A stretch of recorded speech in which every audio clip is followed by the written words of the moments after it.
Kapag namamatay ang mga mahal sa buhay, maraming tao ang nagdarasal para sa kanila. Umaasang makapasok ang kanilang mga kaluluwa sa kaharian ng langit. Pero ang totoo, kapag ang isang tao ay namatay, ang magiging kinalalabasan niya ay napagpasisyahan na. Hindi na ito pwedeng baguhin o baligtarin. Sinasabi sa Bible, at kung paanong itinakda sa mga taong mamatay na minsan at pagkatapos nito ay ang paghuhukom. Ibig sabihin nito, bawat kaluluwa ay haharap sa paghahatol ng Diyos pagkatapos ng kamatayan.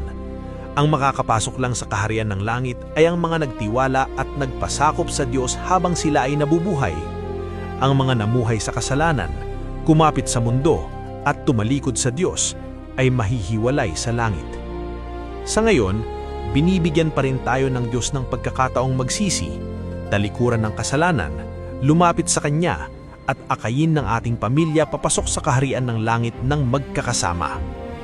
Kung nais mong maligtas ang buong pamilya mo, i-type ang Amen. Iyan ang deklarasyon mo na handa kang maging tao ng kaharian ng langit at i-share ang mensaheng ito para mapaalalahanan ang mas maraming tao.